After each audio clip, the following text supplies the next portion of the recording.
DSWD Social Pension Payout para sa 2024 first semester. Yan ang ating pag-uusapan sa video na ito. Hold up.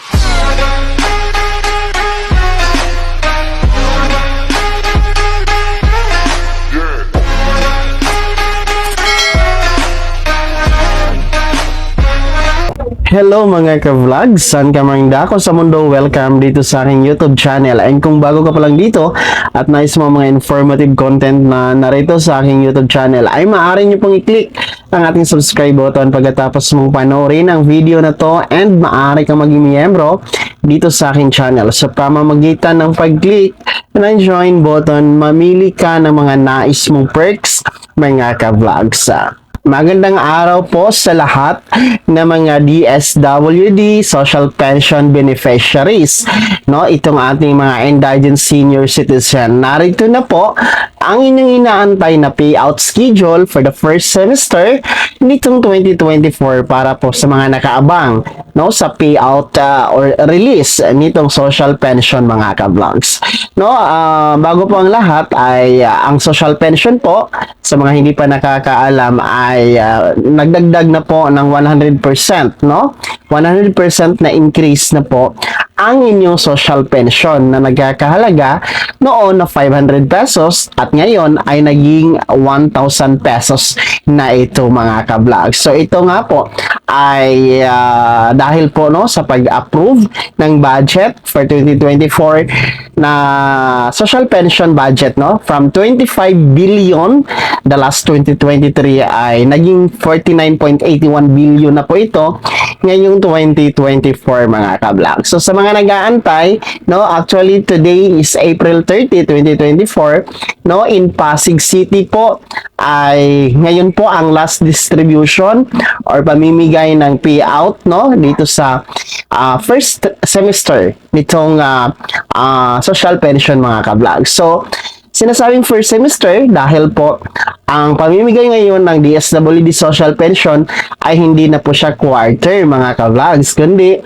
semi-annual na po. So ang matatanggap po ng ating mga DSWD Social Pension Beneficiaries ay mula January hanggang June mga ka-vlogs. So January to June, that is 6,000 pesos kasi 1 month every month na yung 1,000 mga ka-vlogs. And yung from July to December ay another 6,000 yun. So total of 12,000 pesos mga ka-vlogs. Well, no, yung pinapakita ko sa inyo ngayon is in Pasig City po ito, no, na LGU mga ka-vlogs, kung saan today po April 30 yung last distribution or payout schedule dyan sa Pasig City. Well, sa mga social beneficiaries dyan, saan ka man nanonood, no, sa Pilipinas, dito sa ating video na to ay para po sa yung schedule kasi iba-iba po ang schedule ng payout per LGU mga ka-vlog. So, I suggest, no,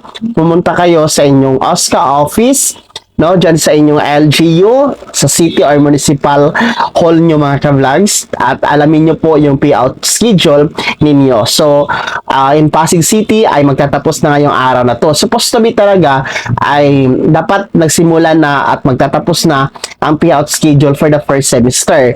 So, in Cotabato City, ayan, nagkaroon na po ng release schedule or payout schedule, no, pati sa Visayas, nagsisimula na po.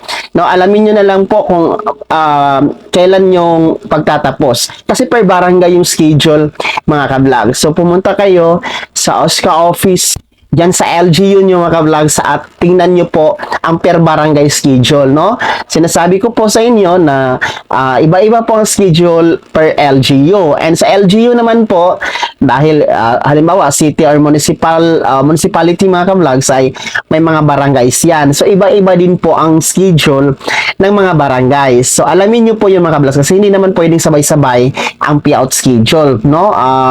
Hindi yan po pwede. So per barangay schedule, alamin nyo po at kung saan ang venue, no, kadalasan naman talaga nangyayari yan siya sa mga barangay gymnasiums, no? Nangyayari ang mga payout schedule. So, sa mga taga Pasig City, no, dyan sa barangay Pinagbuhatan, ayan, last day ngayon, April 30 ng payout schedule nyo mga ka-vlogs. Muli po, sa mga ibang LGUs, ayan, pumunta kayo sa inyong OSCA office para malaman nyo yung payout schedule ng barangay nyo. So, take note lamang po ha, na ang lahat ng mga nakaregister sa OSCA, no, OSCA at saka sa NCSC database, hindi po lahat beneficiary, no? Hindi po lahat makakatanggap dito sa social pension dahil po ang social pension ay para lamang sa mga indigent senior citizen. So ulitin ko po, kung kayo po ay isang senior citizen na walang source of income, may karamdaman at walang pambili ng maintenance na gamot, walang pambili ng pagkain, no, walang matitirhan, no, yung mga walang nagsusuportang anak, kamag-anak, kapamilya, walang nag-aabot ng pera para sa buwan ng pangangailangan mga ka-vlogs or araw-araw na pangangailangan. Yan po yung mga kinukonsidera na senior citizen na indigent mga ka-vlogs. So kung kayo po ay ganun po ang inyong sitwasyon, ganun po ang inyong kalagayan, ay qualified po kayo na makabenepisyo dito sa DSWD Social Pension na ngayon nga po ay 1,000 pesos monthly na ito mga ka-vlog. So kung ganun po ang sitwasyon nyo, maaari kayong mag-apply sa OSCA office na andyan po sa inyong LGU, no? Pumunta lamang po kayo sa city or municipal hall nyo, no, sa OSCA office at mag-fill up kayo ng form for DSWD social pension mga ka-vlogs, no, para ma-evaluate kayo, no, magkaroon po ng evaluation sa inyong aplikasyon kung talagang kayo nga ay isang indigent senior citizen at nang makasali kayo dito sa 1,000 kada buwan na pensyon para sa mga mahihirap na senior citizen mga ka-vlogs. And paalala din po para po sa payout schedule ha, no, sa ating mga senior citizen, kung ang payout schedule nyo po ay andyan na sa inyong barangay, huwag kalimutan po magdala ng mga requirements. So kung ang senior citizen po ang mismong kukuha ng kaniyang social pension, ay huwag kalimutang dalhin ang inyong OSCA ID, no, yung senior citizen ID niyo mga ka-vlogs, at i-photocopy nyo po yan, at yung photocopy ay kailangan meron pong 3 pirma, no, 3 specimen signature. Yan po, no, sa inyong OSCA office or senior citizen ID mga ka-vlogs. And then kung wala kayong senior citizen ID, no, ibang mga valid ID, no, at iba pa mga dokumento na nagpapatunay na kayo ay senior citizen at kayo po yung nasa listahan ng payout na beneficiaryo mga ka-vlogs.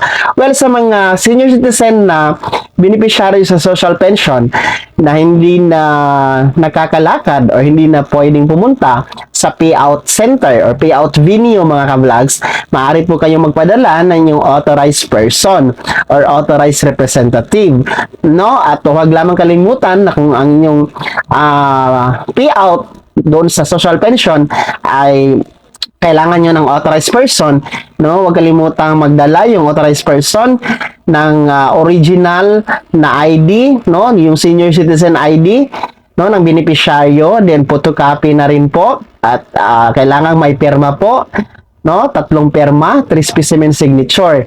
And yung kukuha po, no, yung kukuha ng authorized representative ay kailangan magdala ng original ID at saka photocopy din po, and pirmahan niya din po ng 3 pirma.